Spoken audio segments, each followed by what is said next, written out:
那我们上一堂课呢，就是讲到第68页。那我们已经讲了，就是第一个就是如是直屏之分别与通达屏之分别，二者之间有事边，也就是具有视句型。那接下来呢，我们看到第二个，对于笔法之现前与对于笔法之现量，二者之间呢也是有视句型。那这个呢，就如同我们之前呢在讲述的时候呢，就有提到说呢，现前呢就是有现前体性的量，也有现前体性的在觉知。所以呢，以直屏眼知的第二刹那来说的话呢，它对于屏质来说呢就是现前，但是它对屏质呢并不是现量。那为什么说直屏眼知的第二刹那呢，它对屏不是量呢？因为呢，它对屏不是量的原因呢，最主要说它对屏质呢是在觉知。为什么对屏质是在觉知呢？因为它对屏质呢，并不是以智力通达，而是透由呢它第一刹那证得屏质之力的这个之力呢所证之后，然后它透由此力而通达的缘故，所以它对屏质呢是在觉知，而不是量。那所以呢，我们这边已经先了解到，第一个呢，就是对于笔法呢是现前，但对于笔法呢不是限量的。那第二个呢，我们讲到说，对于笔法是限量，对于笔法非，对于笔法呢不是现前的呢，那我们就讲到说，正得人无我的余且现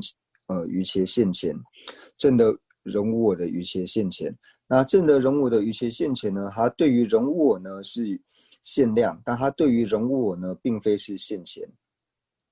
它对于人无我呢，为什么不是现前呢？因为它对人无我要是现前的话呢，那它就要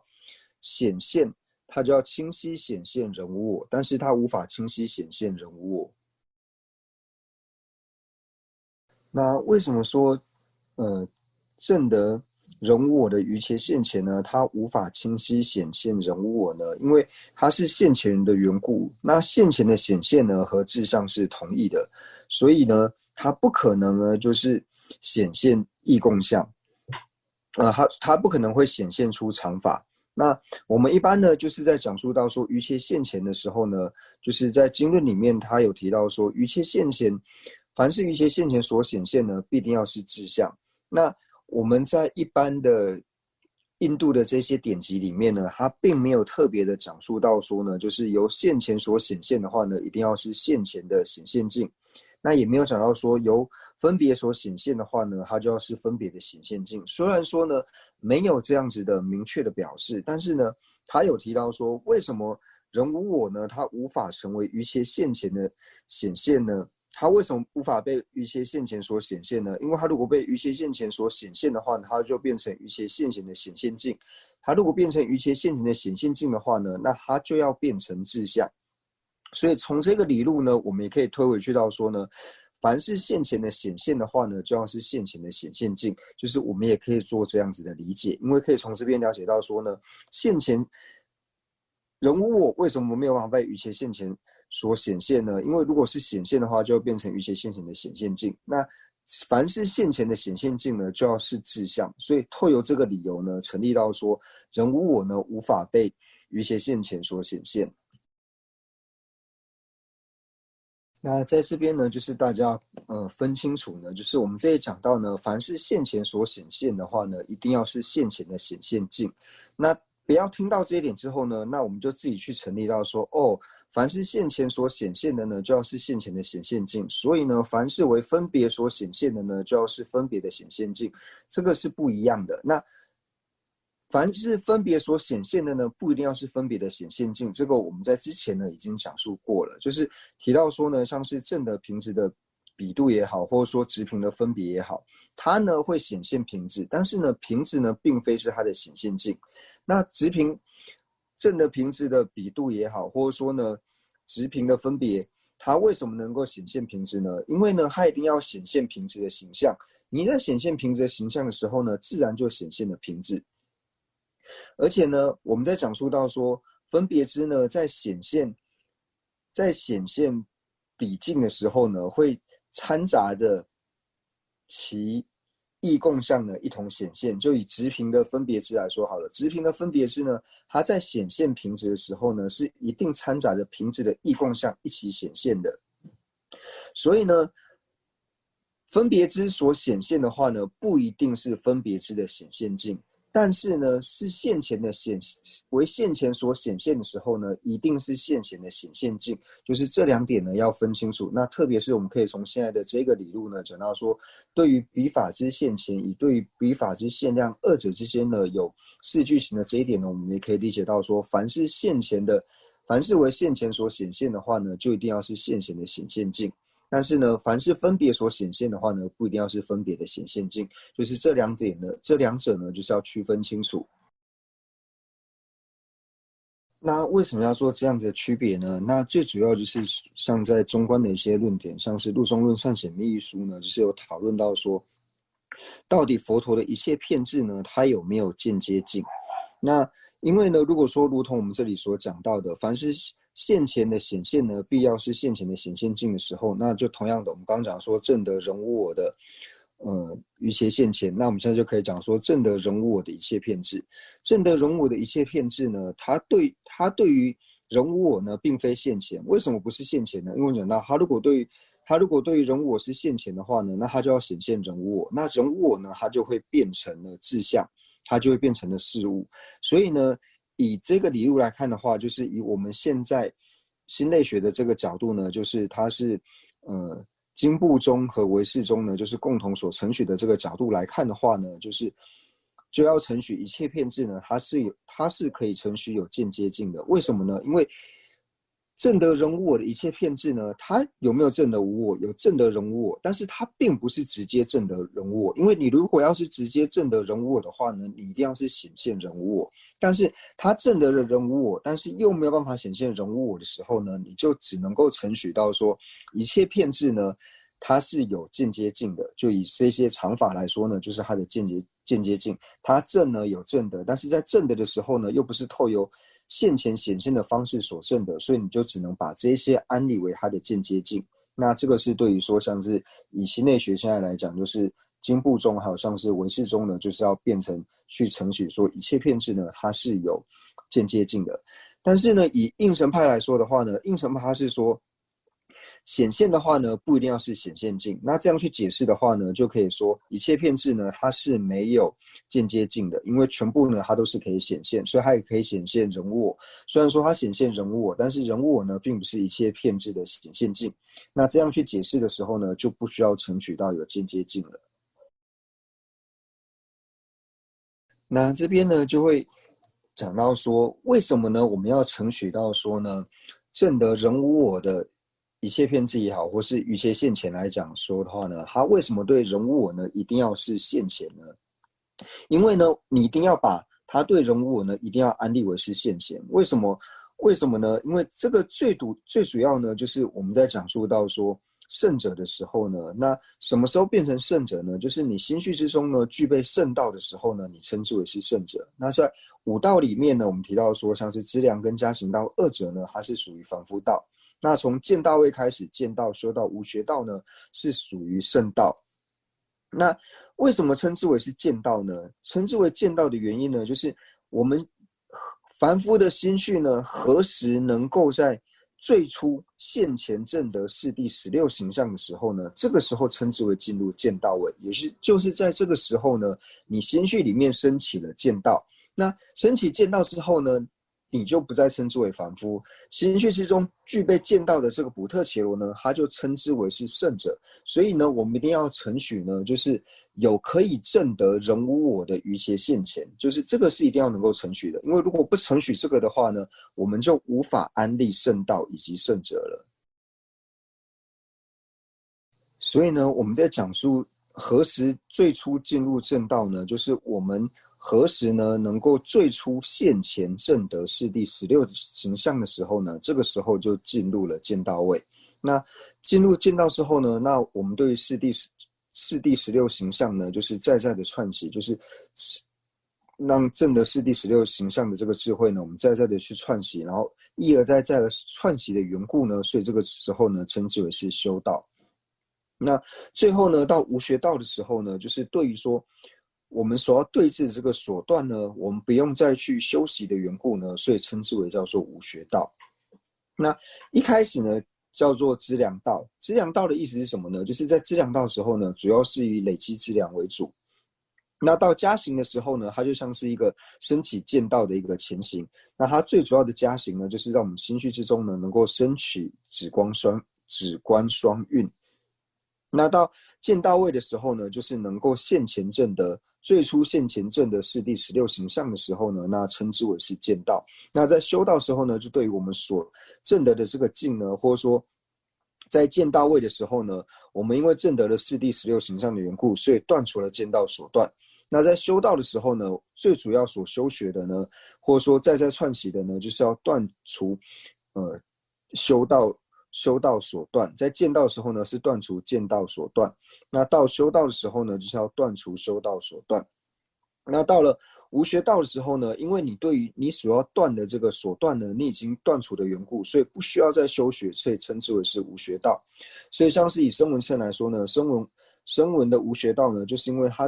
他已经将声闻的所断呢完全尽除、完全断除的缘故，所以他不用再修习的缘故，所以称之为是声闻的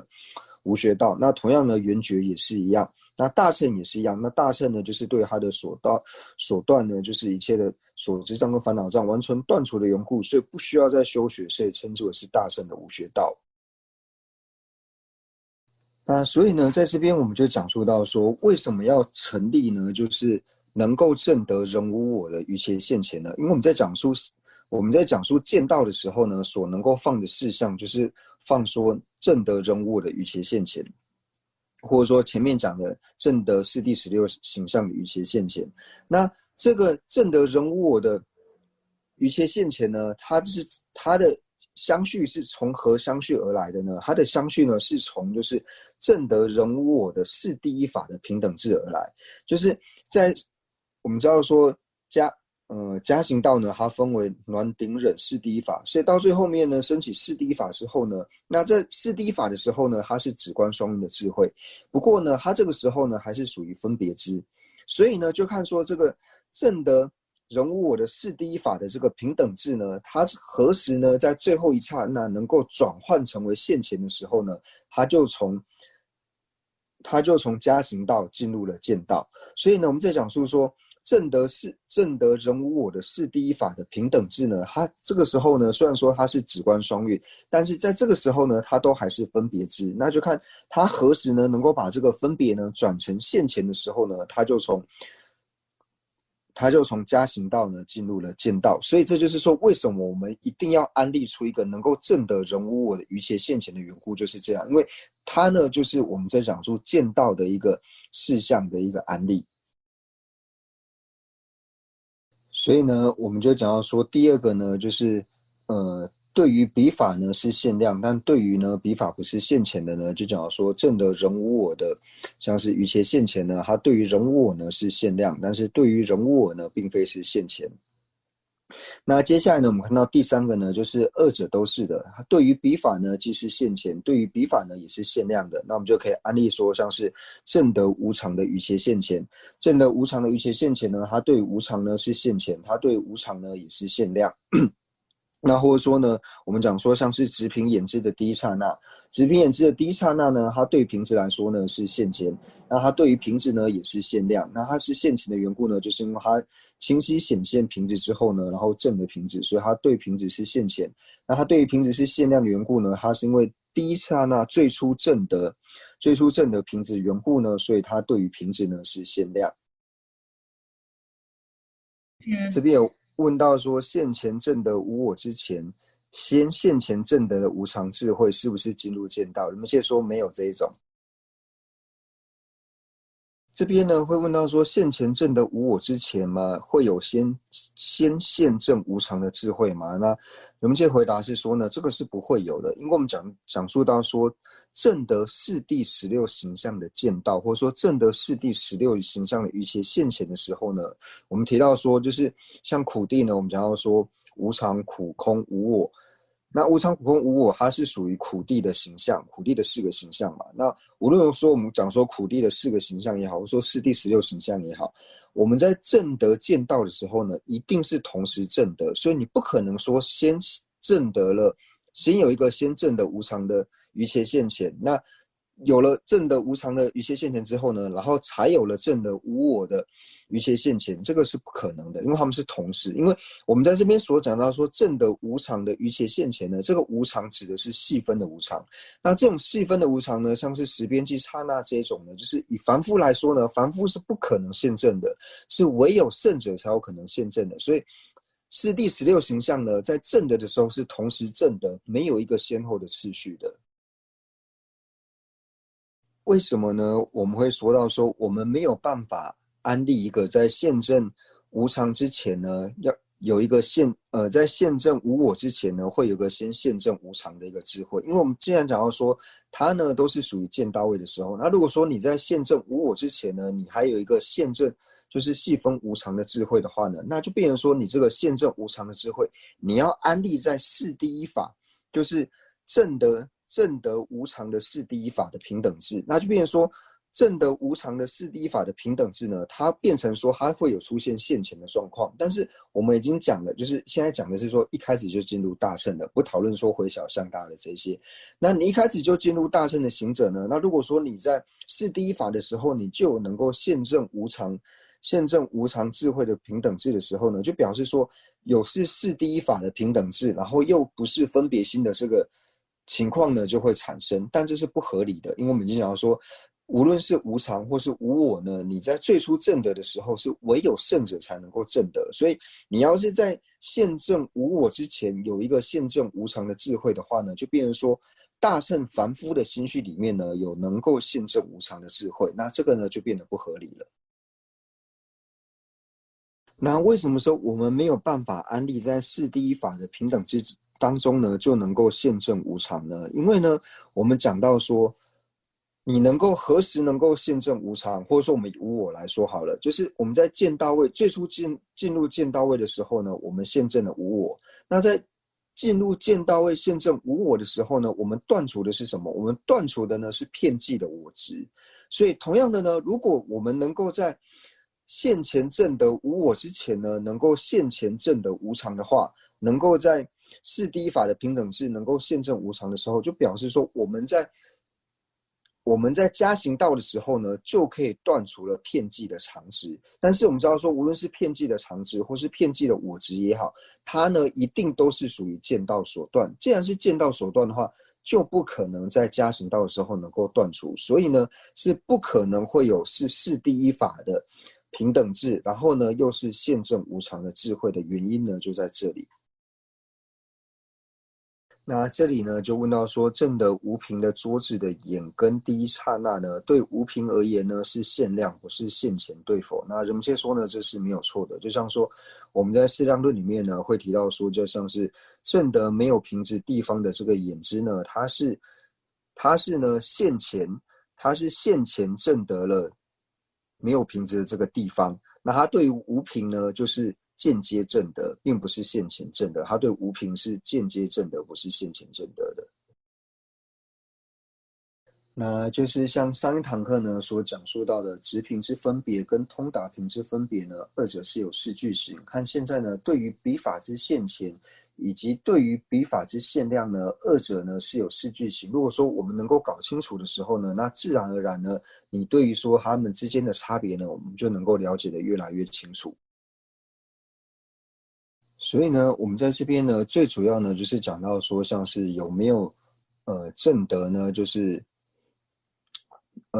讲到说正德人我的一切片质呢，它对于人无我呢是限量，但是呢并非是现前。那它在正德人无我的时候呢，是以就是人我对他来说呢是间接境，并不是直接境。那通常呢我们是这样子的回答，那就会回答到说，那正德人无我的于其现前也好，或者说呢正德人我的一切片质呢，那它主要的它的显现境呢是什么呢？那这时候呢就讲到说，它的显现境呢是补特伽罗呢，补特伽罗无我的这个有为的运体呢是它的显现境。那这个时候呢就会有人提出疑惑到说，那如果说是补特伽罗呢，它有为运体呢是这个一切片质，或者说呢是这个一切现前的显现境的话，但是圣者呢，他在入根本定制的当下，就是说他在现见，他在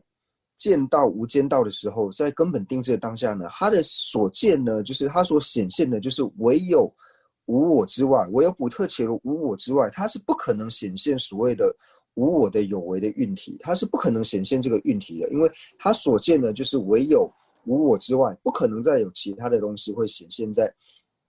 成为他的显现境。那这个呢是这边呢就是会唯一出现的一个问题，就是辩论的时候呢会探讨到这一个问题。